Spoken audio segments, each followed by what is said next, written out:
Fear is not your enemy. Read that again. Let it settle in your mind. Fear is not your enemy. It never was. You have been lied to. You have been taught to run from fear, to avoid it, to pray it away, to medicate it, to distract yourself from it. You have been told that brave people don't feel fear. That successful people have somehow eliminated fear from their lives. That there exists some magical state of being where fear no longer touches you. This is a lie. And this lie has cost you years of your life. It has cost you opportunities. It has cost you relationships. It has cost you money. It has cost you the full expression of your potential. Listen carefully to what I am about to tell you. Fear is not something to be removed. Fear is something to be understood, redirected, and used. The person who tells you they have no fear is either a liar or a fool. The person who has truly mastered their life has not removed fear. They have transformed their relationship with it. You do not need to remove fear permanently. You need to remove fear's control over your decisions permanently. There is a difference. A profound difference. And understanding this difference will mark the beginning of a new chapter in your life. Right now, at this very moment, you are controlled by fear in ways you do not even recognize. Fear decides where you work. Fear decides what you say and what you keep silent about. Fear decides which opportunities you pursue and which ones you let pass by. Fear decides how you show up in your relationships. Fear decides how much money you make. Fear decides the size of your dreams. And you call this being realistic. You call this being responsible. You call this playing it safe. But it is none of these things. It is simply fear wearing a respectable mask. The formula I am about to give you will not remove fear from your life. Nothing can do that. You are human. Fear is part of the human experience. But this formula will break fear's grip on your decisions. It will strip fear of its power to paralyze you. It will transform fear from a prison guard into a compass. From this moment forward, you will never look at fear the same way again. Before we go further, I want you to do something. If this message is reaching you, if these words are resonating in your mind, take a moment right now and subscribe to this channel. And leave a comment telling me where in the world you are watching from. This small act of engagement, is your first step in breaking the pattern of passive consumption. You are declaring that you are not just a spectator in your own life. You are a participant. Do it now. Now, let us begin. There is a law operating in your life right now. It operates whether you acknowledge it or not. It operates whether you understand it or not. It operates whether you like it or not. This law states, every outcome in your life is preceded by a decision, and every decision is governed by either fear or faith. You cannot escape this law. You can only choose which master you will serve. Look at your life right now. Look at your bank account. Look at your relationships. Look at your health. Look at your career. Look at the gap between where you are and where you know you could be. Every single element of your current reality was created by a series of decisions. And every single one of those decisions was made under the influence of either fear or faith. When you chose not to start that business, fear made that decision. When you chose not to have that difficult conversation, fear made that decision. When you chose to stay in that dead-end job for one more year, fear made that decision. When you chose not to invest in yourself, not to learn that skill, not to take that risk, fear made every single one of those decisions. And you told yourself you were being smart. You told yourself you were waiting for the right time. You told yourself you were being prudent. But prudence guided by fear is just cowardice dressed in business attire. Understand this, fear is not a feeling. Fear is a decision-making framework. It is a lens through which you view reality. And when you look at the world through the lens of fear, every opportunity looks like a threat. Every possibility looks like a problem. Every open door looks like a trap. The person controlled by fear does not see what they could gain. They only see what they might lose. The person controlled by fear does not ask, what if it works? They only ask, what if it fails? The person controlled by fear does not move toward what they want. They only move away from what they're afraid of. And here is the tragedy: a life spent moving away from what you fear will never bring you to what you desire. You cannot reach a destination by running away. You can only reach a destination by moving toward it. This is not philosophy. This is geometry. This is the basic mathematics of movement and direction. But you have been taught to manage fear rather than to master your relationship with it. You have been given techniques to cope with fear. Breathing exercises. Positive affirmations. Visualization. Therapy. Medication. And none of these things are wrong in themselves. But they are treating symptoms while ignoring the disease. They are rearranging furniture in a burning house. The disease is this: you have made fear the final authority in your decision-making process. When fear speaks, you listen. When fear suggests a course of action, you take it. When fear tells you to wait, you wait. When fear tells you to retreat, you retreat. When fear tells you that you are not ready, not worthy, not capable, not educated enough, not connected enough, not young enough, not old enough, you believe it. You have given fear veto power over your life. And fear has used that power to keep you small. To keep you safe. To keep you in the place where nothing can hurt you, which is also the place where nothing can grow you. Safety is the altar upon which you have sacrificed your potential. Now, here is what you must understand: fear is not an enemy to be destroyed. Fear is a signal to be interpreted. When you feel fear, your body is telling you something. It is giving you information. But that information is not always accurate. That information is not always useful. That information is not always relevant to your current situation. Your fear response was designed to keep you alive in a world of physical threats. It was designed for the environment your ancestors faced. Predators. Enemies. Physical danger. Immediate threats to survival. But you do not live in that world anymore. The fear you feel when you think about starting a business is the same fear your ancestor felt when they heard a lion in the grass. The fear you feel when you consider having an honest conversation with someone is the same fear your ancestor felt when they were rejected by their tribe. The fear you feel when you think about investing money is the same fear your ancestor felt when they considered sharing their stored food. Your nervous system cannot tell the difference between a physical threat and a psychological one.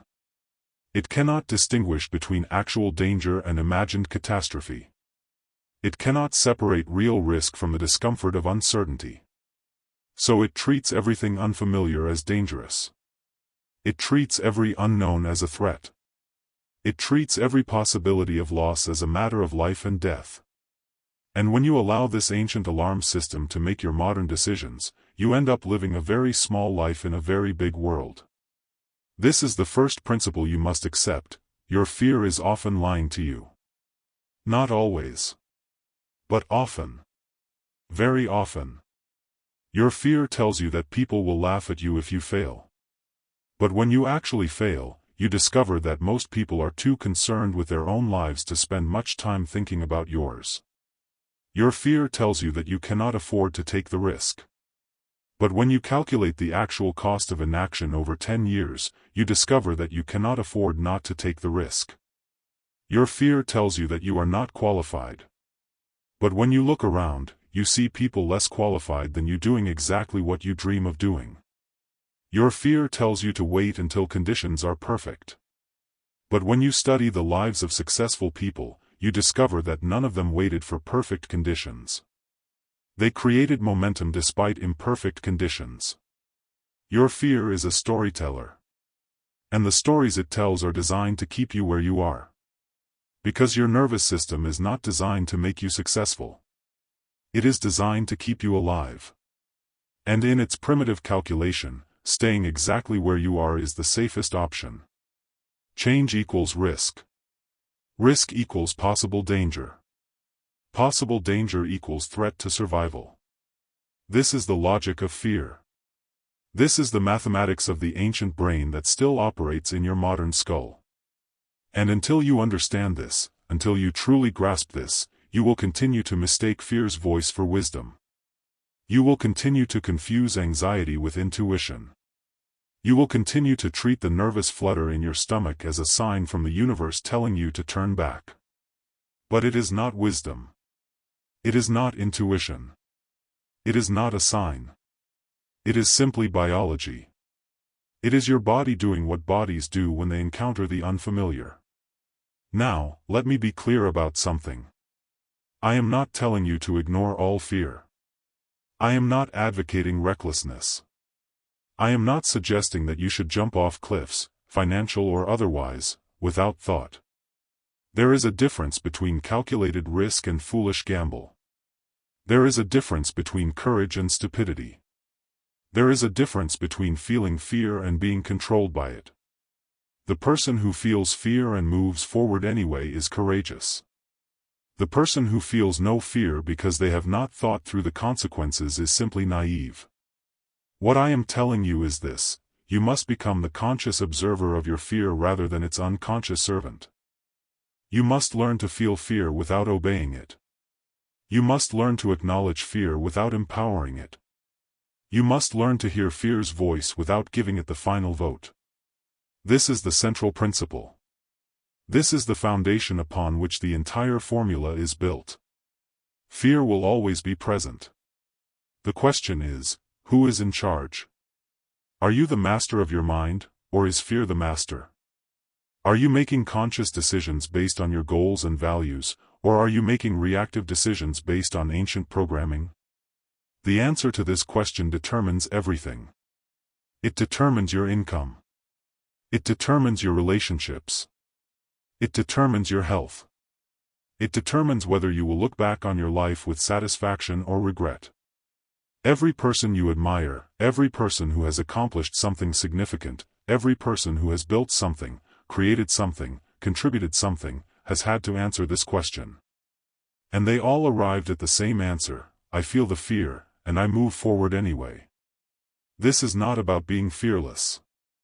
This is about being fearful and moving anyway. This is about acknowledging the alarm while refusing to evacuate the building when there is no fire.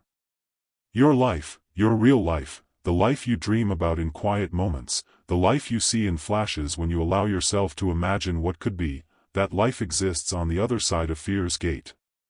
And fear is not guarding that gate to protect you from danger. Fear is guarding that gate to protect itself from obsolescence. Because when you step through that gate, when you do the thing you have been afraid to do, fear loses its power. Fear loses its credibility. Fear loses its authority in your life. And your nervous system knows this. So it will do everything in its power to keep you from taking that step. It will conjure every possible catastrophe. It will magnify every risk. It will minimize every potential reward. It will remind you of every past failure. It will whisper about what other people will think. It will question your intelligence, your capability, your worthiness. This is not truth. This is strategy. This is fear fighting for its survival in your psychology. And the moment you recognize this, everything changes. The moment you see fear for what it is, a protective mechanism that has outlived its usefulness in most modern situations, you can begin to make different choices. You can begin to say, "Thank you for trying to protect me, but I am not in danger. I am simply in discomfort." And discomfort is the price of growth. This is the big idea. This is the principle that must become bone deep in your understanding. Fear is not truth. Fear is one source of information among many. And it is often the least reliable source when it comes to decisions about growth, opportunity, and potential. When you accept this, when you truly accept this, you stop being a victim of your emotions and you become the architect of your actions. Now we must go deeper. We must look at the specific ways fear has been controlling your life without your conscious awareness. This will not be comfortable. But comfort is what got you here. Comfort is what has been keeping you here. And if you want to get somewhere else, you must be willing to be uncomfortable. So let us examine your relationship with fear honestly. First, recognize this: you have been negotiating with fear. Every day, you sit at a table with fear and you bargain. You say, if I stay in this job I hate, will you let me feel safe? And fear says yes. You say, if I don't pursue that dream, will you stop making my stomach hurt? And fear says yes. You say, if I keep my opinions to myself, will you stop making me anxious? And fear says yes. And you think you have made a good deal. You think you have found peace. You think you have achieved balance. But you have not achieved peace. You have achieved surrender. You have not found balance. You have found bondage. And the price you pay for this false peace is your potential. The price you pay for this false balance is your purpose. The price you pay for this false safety is your self-respect. Because deep down, beneath all the rationalizations, beneath all the explanations, beneath all the stories you tell yourself about why you have not done the thing you know you should do, there is a knowing. You know you have more in you. You know you are capable of more. You know you were designed for more. And every day that you choose fear over faith, you know you are betraying that design. You know you are living below your potential. You know you are settling. And this knowing creates a slow, steady erosion of your self-image. It creates resentment. It creates frustration. It creates a low-grade depression that colors everything you do. You become irritable. You become cynical. You become critical of others who dare to try, who dare to fail, who dare to be visible in their pursuit of something greater. You call them foolish. You call them reckless. You call them naive. You call them lucky when they succeed. But what you are really saying is, they had the courage I lack. They took the risk I was too afraid to take. They believed in themselves when I would not believe in myself. This is what fear does when you let it rule. It does not just stop you from moving forward. It turns you bitter about the fact that you are standing still.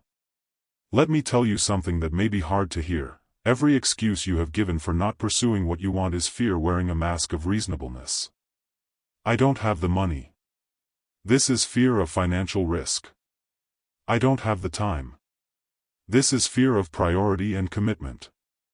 I don't know how. This is fear of the learning process. I'm too old. This is fear of being judged. I'm too young. This is fear of not being taken seriously.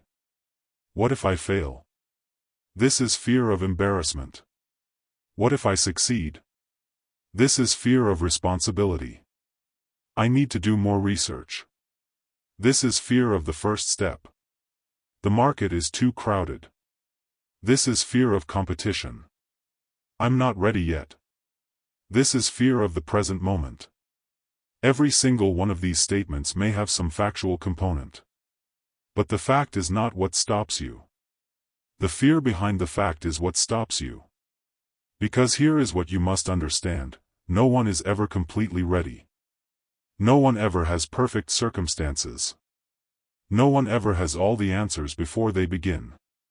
The people who accomplish things do not have fewer fears than you. They do not have better circumstances than you. They do not have more natural talent than you.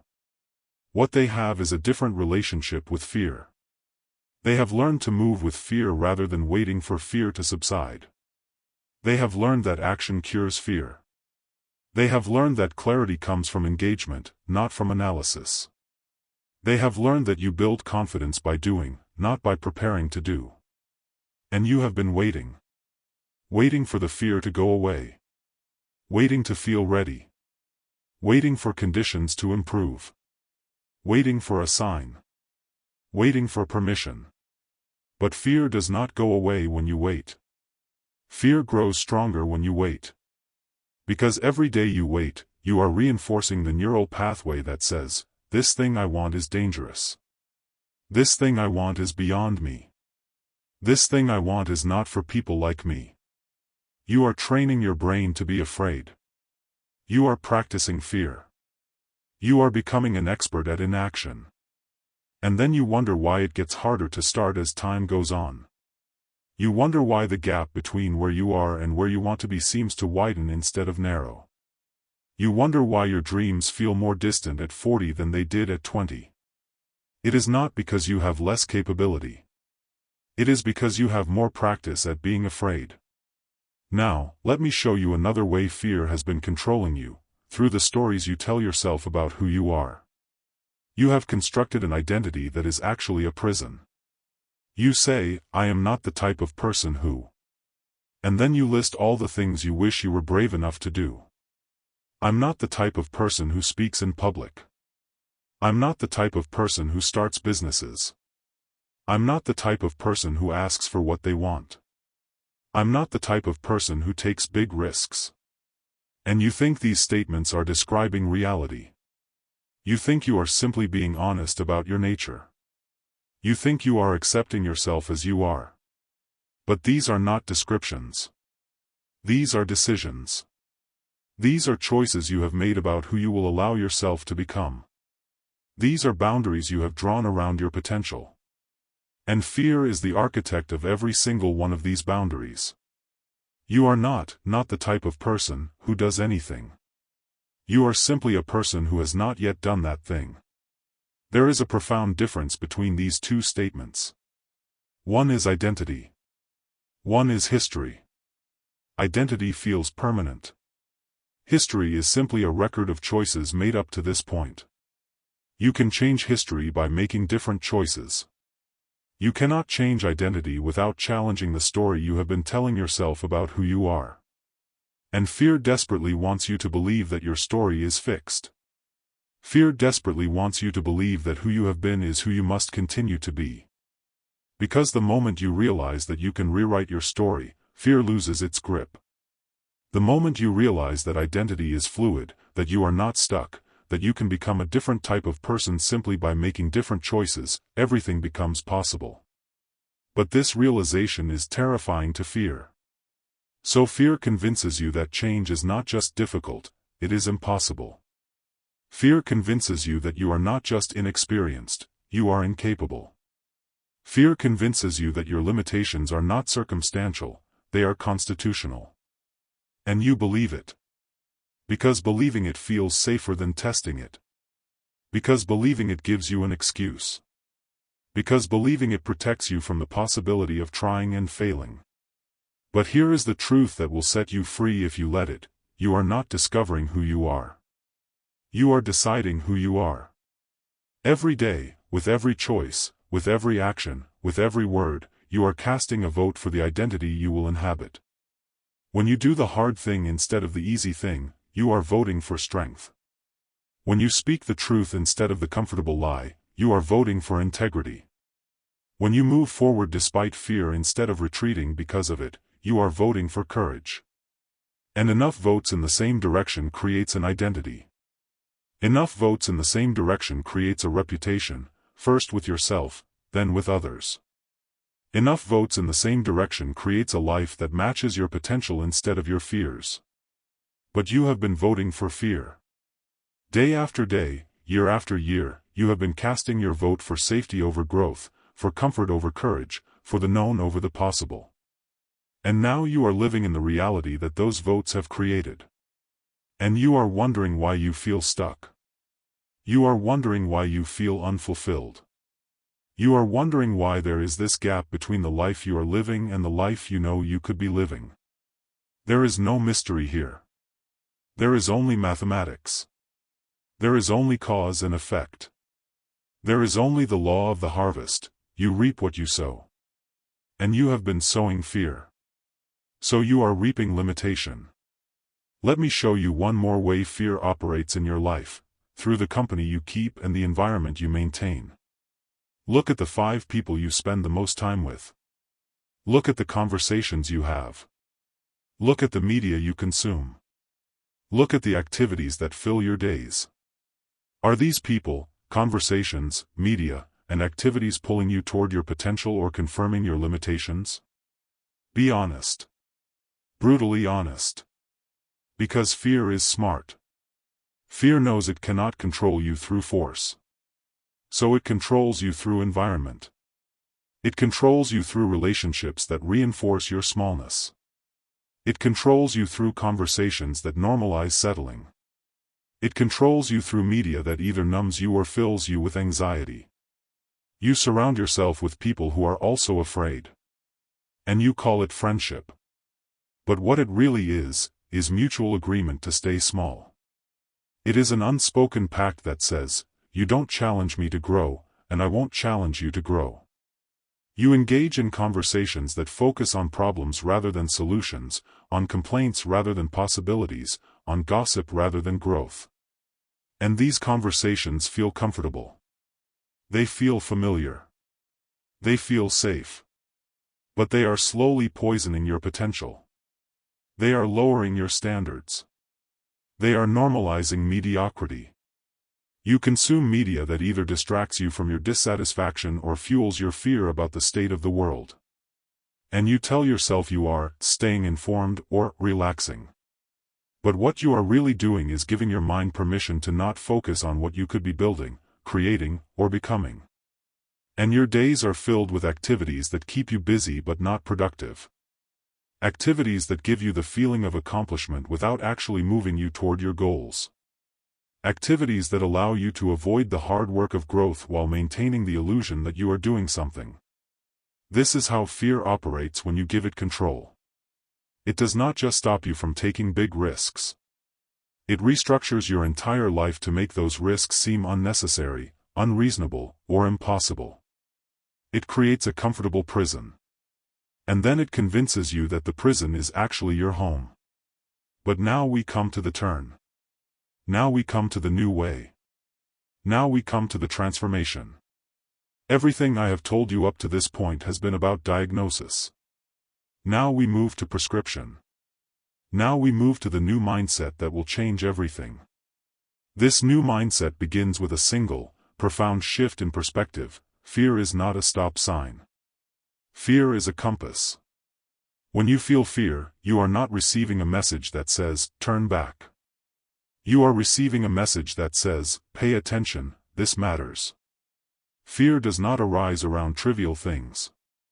Fear does not arise around activities that have no consequence. Fear arises at the border of your current self and your potential self. Fear arises at the edge of your comfort zone. Fear arises when you are about to do something that could change your life. This is crucial to understand. This is the pivot point. This is the insight that transforms fear from enemy to ally. Fear shows you where your growth is. Fear shows you where your power lies dormant. Fear shows you what you need to move toward, not what you need to run from. When you feel fear about starting that business, what you are really feeling is the significance of that decision. Your nervous system is saying, this is important. This could change everything. This deserves your full attention. When you feel fear about having that conversation, what you are really feeling is the value of that relationship and the honesty it deserves. Your nervous system is saying, this matters. This person matters. This truth matters. When you feel fear about making that investment, what you are really feeling is the weight of the opportunity. Your nervous system is saying, this is significant. This could improve your future. This requires careful thought. The fear itself is not the problem. The interpretation of the fear is the problem. You have been interpreting fear as, danger, abort mission. But the correct interpretation is, significance detected, proceed with attention and intention. Can you see the difference? Can you feel how this single shift in interpretation changes everything? When you understand that fear is a compass pointing toward what matters most, you stop running from fear and you start running toward it. You stop avoiding the situations that make you afraid and you start seeking them out. You stop seeing fear as a weakness and you start seeing it as intelligence. This is the new mindset. This is the foundation of fearless living. And yes, I said fearless, not because you will not feel fear, but because fear will no longer dictate your choices. Now, this new mindset requires you to accept total responsibility for your life. Total. Complete. Absolute. Responsibility. You must stop blaming your circumstances. You must stop blaming your past. You must stop blaming your parents, your education, your location, your economy, your industry, your age, your appearance, your connections. All of these things may be factors. But none of them are determining factors. None of them have the final say. None of them can stop you unless you agree to be stopped. There are people with worse circumstances than yours who have achieved more than you have. This is not said to shame you. This is said to free you. Because if they could do it with less, then you can do it with what you have. But you must accept that you are the cause, not the effect.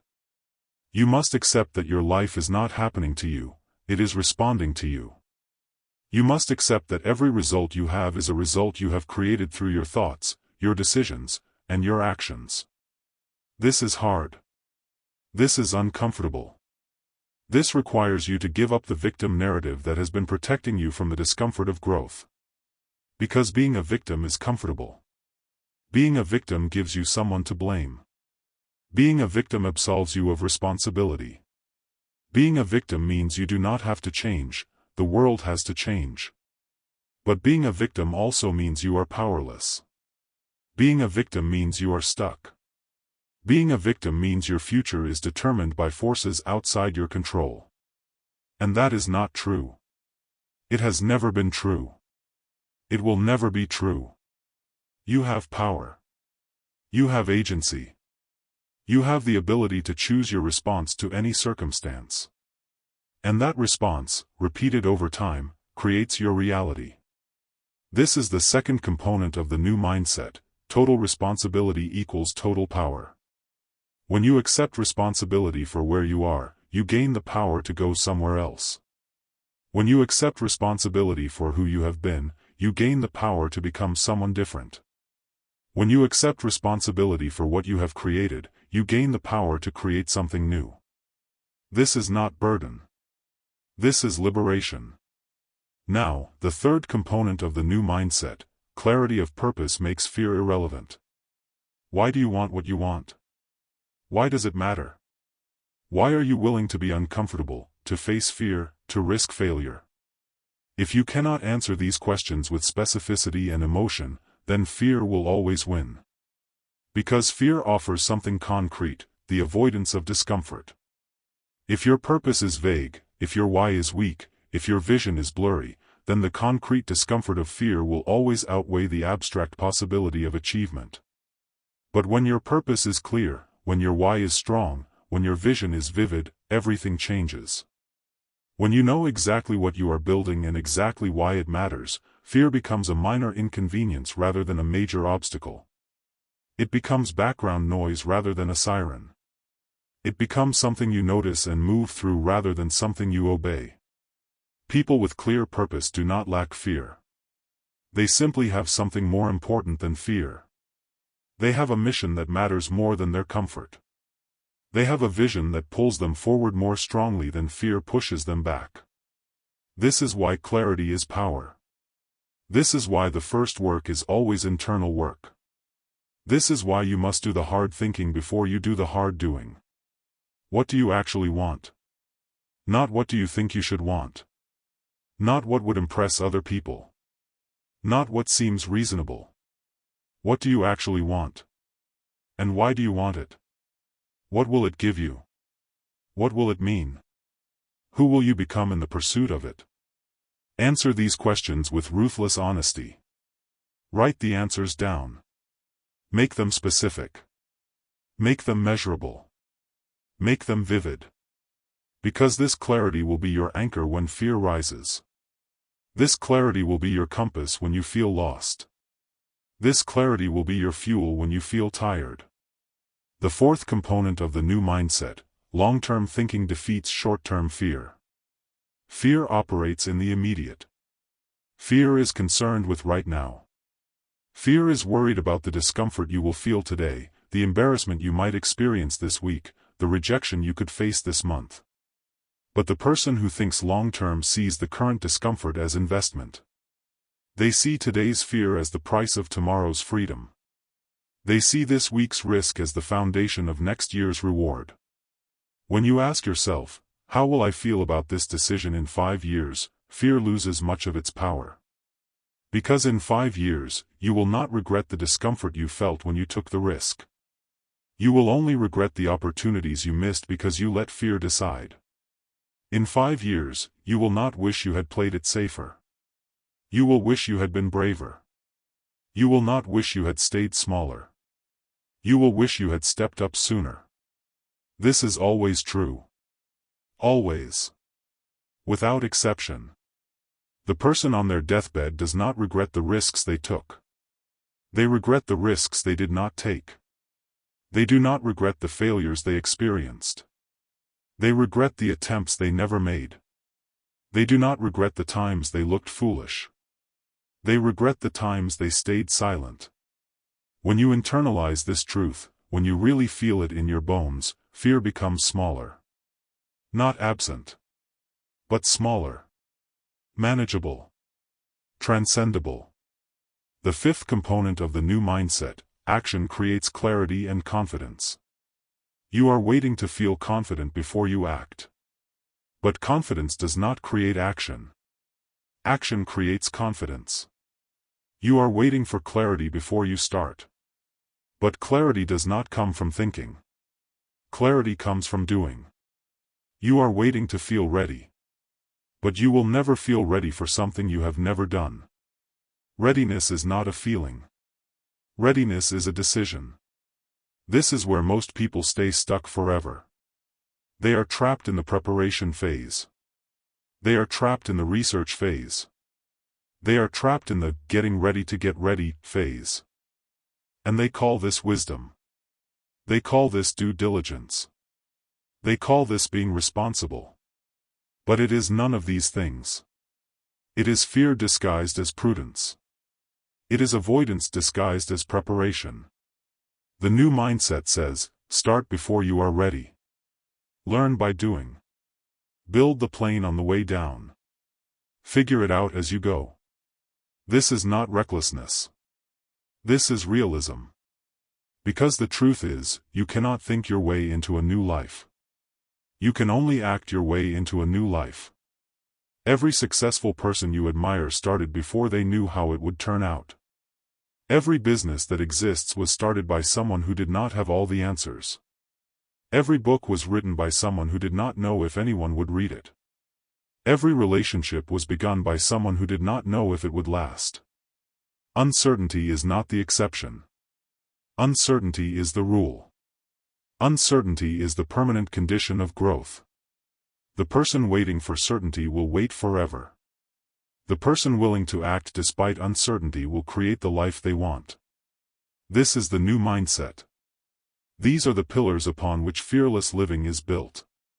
Fear is compass, not stop sign. Total responsibility equals total power. Clarity of purpose makes fear irrelevant. Long-term thinking defeats short-term fear. Action creates clarity and confidence. When these 5 principles become your default operating system, everything changes. Your decisions change. Your trajectory changes. Your results change. Your life changes. But principles alone are not enough. You need practices. You need daily habits that reinforce these principles. You need a formula that you can apply every single day. And that is what we turn to now. Now we come to the practical formula. Now we come to the daily practices that will transform your relationship with fear permanently. These are not suggestions. These are requirements. These are not things to try when you feel motivated. These are things to do every single day, regardless of how you feel. Because feelings follow actions. Feelings do not lead actions. If you wait to feel brave before you act bravely, you will never act. You act bravely first, and then the feeling of bravery follows. Understand this and you will save yourself years of waiting. Practice 1. The Morning Declaration. Every morning, before you do anything else, before you check your phone, before you speak to anyone, before you begin the activities of the day, you will make a declaration. You will speak out loud. Not in your head. Out loud. Because there is power in the spoken word. There is commitment in vocalization. There is something that happens in your nervous system when you hear yourself declare truth. You will say, I am not my fears. I am not my doubts. I am not my past. I am the person I choose to become through my actions today. Today I will feel fear and move forward anyway. Today I will do one thing that scares me. Today I will choose growth over comfort. Today I will honor my potential over my fear. You will say this every morning. You will say it even when you do not believe it. You will say it even when it feels foolish. You will say it even when your circumstances have not changed yet. Because you are not describing your current reality. You are declaring the reality you are creating. You are programming your mind before the day programs it for you. You are setting the intention that will guide your decisions. This is not positive thinking. This is not affirmation for the sake of feeling good. This is strategic self-programming. This is taking control of your mental operating system before fear installs its updates. Do this for 30 days without missing a day, and you will not recognize your decision-making process. Do this for 90 days, and you will not recognize your life. Practice 2. The Fear Inventory. Every day, you will write down 3 things you are afraid of. Not general fears. Specific fears. Specific to that day. I am afraid to send that email. I am afraid to make that phone call. I am afraid to have that conversation. I am afraid to post that content. I am afraid to ask for that sale. I am afraid to set that boundary. Be specific. Name the fear. Drag it out of the shadows of your subconscious and put it on paper where you can see it. Then, for each fear, you will write, the story fear is telling me is. And you will write out the catastrophic narrative your fear is trying to sell you. The story fear is telling me is that if I send that email, they will think I am incompetent and I will lose the opportunity. The story fear is telling me is that if I have that conversation, the relationship will end and I will be alone. The story fear is telling me is that if I post that content, people will mock me and I will be humiliated. Write out the full story. Let fear tell its complete narrative. Then, and this is critical, you will write, the truth is. And you will write a more accurate, more balanced assessment. The truth is that if I send that email, I will have taken action toward my goal. The truth is that most people are too busy to judge me as harshly as I judge myself. The truth is that inaction guarantees failure, while action gives me a chance at success.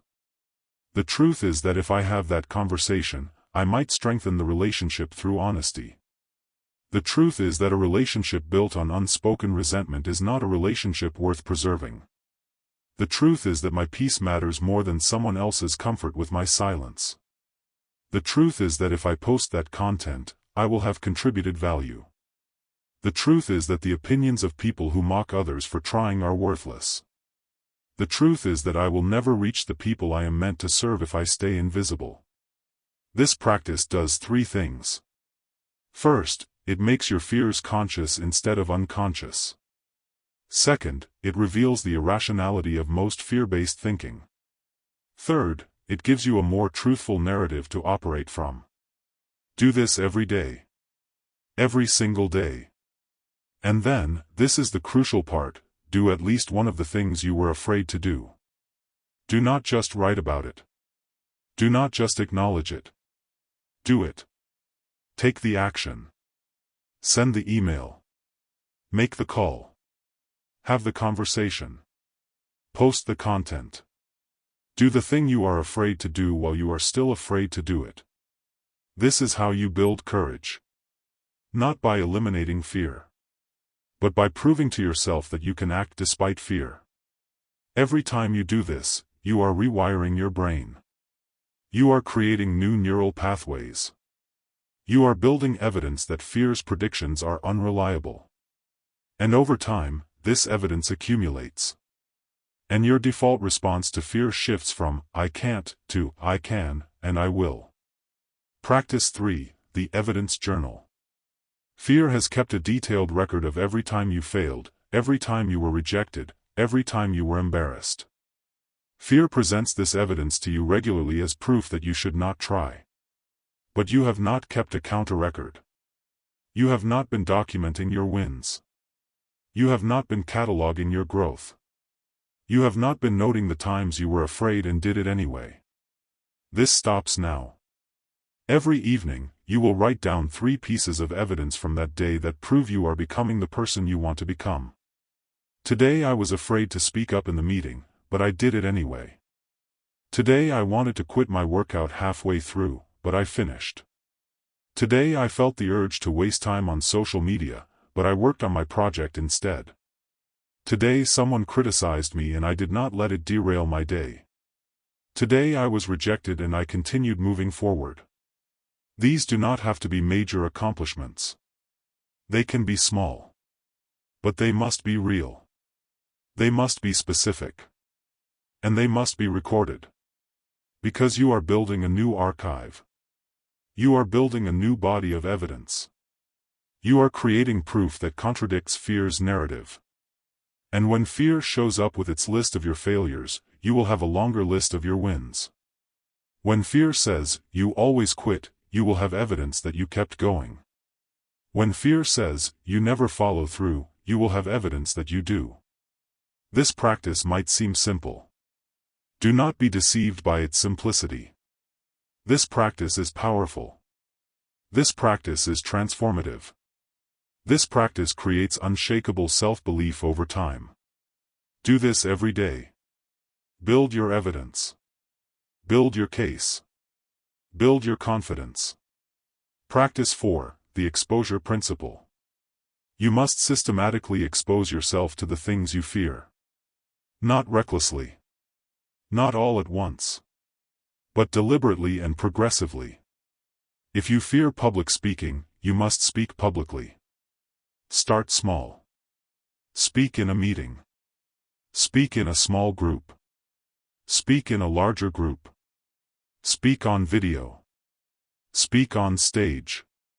The progression does not matter. The exposure does. If you fear rejection, you must put yourself in situations where rejection is possible. Ask for things. Make offers. Initiate conversations. Propose ideas. The goal is not to avoid rejection. The goal is to become comfortable with rejection as part of the process. If you fear visibility, you must become visible. Post content. Share your work. State your opinions. Let people see you. Let people know what you stand for. If you fear financial risk, you must take calculated financial risks. Invest. Start a side business. Hire help. Buy the course. Attend the event. The goal is not recklessness. The goal is to prove to yourself that risk does not destroy you. This is called exposure therapy, and it is one of the most effective techniques for overcoming fear. But most people never apply it because they are waiting for the fear to diminish before they expose themselves. That is backwards. The exposure is what diminishes the fear. The fear will not go away while you hide from what you fear. The fear only diminishes when you face what you fear repeatedly. Think of it like this: your nervous system is calibrating your fear response based on your behavior. When you avoid something, your nervous system registers, that thing is dangerous. We must avoid it. And the next time you encounter it, the fear response is stronger. But when you approach something despite fear and survive, your nervous system registers, that thing was not as dangerous as we thought. We can handle it. And the next time you encounter it, the fear response is weaker. You are teaching your nervous system what is truly dangerous and what is merely uncomfortable. But you can only teach it through experience. You cannot teach it through thinking. So you must create a systematic plan to expose yourself to your fears. Write down the things you are avoiding. Then create a progressive plan to face them. Then execute that plan. Week by week. Month by month. And watch as the things that once paralyzed you become things you do without thinking. Practice 5, the accountability structure. You cannot do this alone. You need accountability. You need someone who knows what you are committing to and will ask you if you did it. This person does not have to be a coach. This person does not have to be a mentor. This person simply has to be someone who will ask you the hard questions and not accept your excuses. Tell this person what you are committing to. Tell them the specific actions you will take this week. Tell them the fears you are facing. Then give them permission to hold you accountable. And when they ask you if you did what you said you would do not make excuses. Do not explain why circumstances prevented you. Either you did it or you did not. Yes or no. This level of accountability is uncomfortable. That is the point.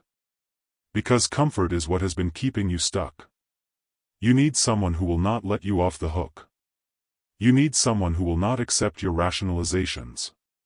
You need someone who will reflect back to you when you are operating from fear instead of faith. If you do not have this person in your life, find them. Join a mastermind. Hire a coach. Find an accountability partner. But do not try to do this alone. Because your mind is sophisticated. Your mind will convince you that your excuses are valid. Your mind will convince you that this week is different, that you should start next week, that circumstances are not favorable right now. And you will believe it because you want to believe it. Because believing it is comfortable. But someone outside your mind, someone who has made a commitment to hold you to your commitment, will not accept those excuses. And that external pressure, combined with your internal desire to grow, creates the conditions for breakthrough. Practice 6, the predecision protocol. Most people make decisions in the moment. And in the moment, fear is loudest. In the moment, discomfort is strongest. In the moment, the temptation to retreat is most powerful. This is why most people fail. They rely on in-the-moment motivation to do the things they know they should do. And when that motivation is not there, they do not do them. But successful people do not rely on in-the-moment motivation. They rely on pre-made decisions. They decide in advance what they will do. Then when the moment comes, they do not have a debate. They do not negotiate with themselves. They simply execute the pre-made decision. You must adopt this protocol. Every Sunday, you will plan your week. You will decide in advance. What time will you wake up each day? Decide now. Do not leave it to in-the-moment motivation. What will you eat? Decide now. Do not leave it to in-the-moment craving. What will you work on? Decide now. Do not leave it to in-the-moment mood. What uncomfortable action will you take? Decide now. Do not leave it to in-the-moment courage. When you make these decisions in advance, when you are calm, when you are rational, when you are connected to your purpose, you remove the power of in-the-moment fear. Because when the moment comes, you will feel fear. You will feel resistance. You will feel the urge to negotiate. But you will also remember, I already decided. This is not up for debate. This is not a choice I am making right now. This is a choice I made when I was thinking clearly. And I honor my past commitments. This is discipline. This is integrity with yourself. This is how you build trust in yourself. Every time you honor a pre-made decision despite fear, you are depositing into the account of self-trust. And over time, that account compounds. And you become the kind of person who does what they say they will do. You become the kind of person who keeps commitments to themselves. You become the kind of person who is worthy of their own respect. Practice 7. The celebration ritual. You are spending too much time focusing on what you did not do and not enough time celebrating what you did do. Every time you feel fear and act anyway, that deserves celebration. Every time you keep a commitment to yourself, that deserves acknowledgement. Every time you choose growth over comfort, that deserves recognition. But you are not doing this. You are moving the goalpost. You are minimizing your progress. You are telling yourself that it does not count because it was small, because other people are doing more, because you still have so far to go. This is self-sabotage. This is how you kill momentum. This is how you train your brain that effort is not rewarded. So you must create a celebration ritual. Every time you do something that scares you, you will acknowledge it. You will feel it. You will mark it. This does not have to be elaborate. It can be as simple as saying out loud, "I did that. I was afraid and I did it anyway. I am proud of myself." Say it. Feel it. Mean it. Because your brain learns through reward. When you acknowledge your wins, when you celebrate your courage, you are training your brain to repeat that behavior. You are teaching your nervous system, this is what we do.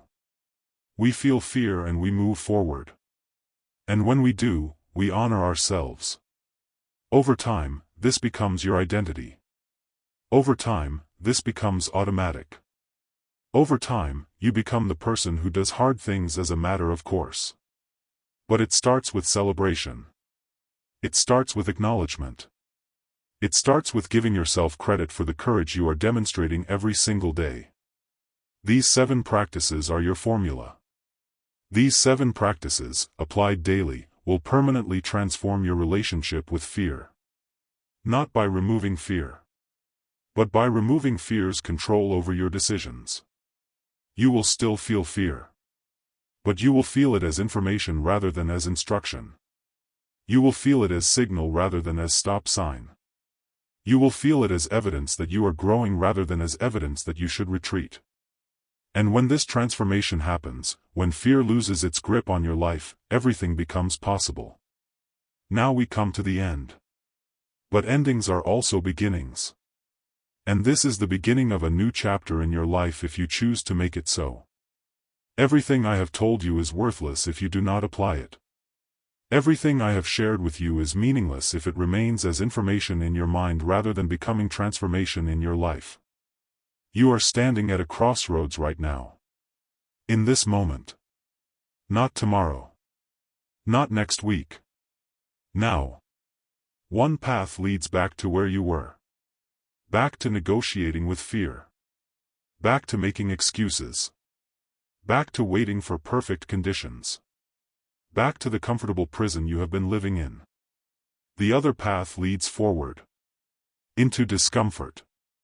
Into uncertainty. Into the confrontation with your fears. Into the life you have been dreaming about but have been too afraid to pursue. Which path will you choose? Understand this, the choice is not between fear and no fear. The choice is between fear with growth and fear with stagnation. You will feel fear either way. You will feel anxiety either way. You will feel discomfort either way. The question is, what will you have to show for it? Will your fear be the fear of taking risks, of trying new things, of reaching for more? Or will your fear be the fear of regret, of missed opportunities, of wasted potential? Because both fears are real. Both fears are painful. But only one fear leads somewhere worth going. The fear of risk can be overcome. The fear of regret cannot. Because by the time you feel the full weight of regret, the opportunity is gone. The door is closed. The time has passed. You cannot get back the years you spent waiting. You cannot recover the opportunities you let pass by. You cannot reclaim the version of yourself you could have become if you had been braver. This is the tragedy of the timid life. Not that it is painful, but that it is irreversible. So choose now. Choose today. Choose in this moment to become the person who feels fear and moves forward anyway. You are not lacking capability. You are not lacking potential. You are not lacking resources. You are lacking only one thing: the decision to stop letting fear make your decisions. And that decision is available to you right now. That decision does not require permission. That decision does not require perfect conditions. That decision does not require anyone's approval but your own. You are the architect of your life. You are the author of your story. You are the cause, not the effect. But you must accept this. You must own this. You must live this. And when you do, when you truly accept that you are the determining factor in your own life, everything changes. Your excuses fall away. Your victim narrative collapses. Your limitations reveal themselves to be self-imposed. And suddenly, the life you want is not some distant fantasy. It is simply a series of decisions and actions that you have not yet chosen to make. So make them. Starting today. Starting with the practices I have given you. Starting with the next decision you face. Do the thing you are afraid to do. Have the conversation you have been avoiding. Send the message you have been drafting in your head. Make the investment you have been postponing. Start the project you have been planning. Not when you feel ready. Not when conditions are perfect. Not when you have more time, more money, more knowledge. Now. Today. Afraid. Because this is the secret that no one tells you: everyone who has ever done anything significant did it while they were afraid. Everyone who has built something, created something, achieved something, did it despite their fear, not in the absence of it. You are not waiting to become brave. You are waiting to start. And starting is what creates bravery. So start. And when fear rises, and it will, remind yourself, this is not a stop sign. This is a compass. This is showing me where my growth is. This is showing me what matters. This is showing me what I need to move toward. And move toward it. Not perfectly. Not gracefully. Not confidently at first. But move. Because movement creates momentum. And momentum creates results. And results create confidence. And confidence creates identity. And identity creates destiny. Your destiny is not written in the stars. Your destiny is written in your daily decisions. Your destiny is created by what you do today, and tomorrow, and the day after that. And if you make the decision, every single day, to honor your potential over your fear, to choose growth over comfort, to move toward what scares you instead of away from it, then 5 years from now you will be living a life that your current self cannot even imagine. You will be the person you were designed to be. You will be doing the work you were meant to do. You will be living with the knowledge that you did not waste your one life in negotiation with fear. This is what is available to you. This is what is possible for you. This is what is waiting for you on the other side of the decision to stop letting fear decide. But you must make the decision. You must take the action. You must do the work. No one can do it for you. No one can give you courage. No one can live your life for you. You must choose. You must commit. You must begin. And if you do, if you truly commit to the formula I have given you, if you apply these practices every single day without exception, then I make you this promise. 1 year from now, you will not recognize yourself. You will not recognize your life. You will not recognize your relationship with fear. Fear will still be there. But it will be background music, not the conductor of your symphony. It will be a passenger, not the driver. It will be information, not instruction. And you will be free. Not free from fear. But free from fear's control. And that is the only freedom that matters. This is your time. This is your moment. This is your opportunity to become the person you have always known you could be. Do not waste it in negotiation. Do not waste it in preparation. Do not waste it in fear. Use it. Act. Begin. The formula is in your hands. The choice is in your heart. The power is in your will. Now go. Face your fear. Do the thing. Become the person. Your destiny is waiting. But it will not wait forever. Go now. And become who you were meant to be.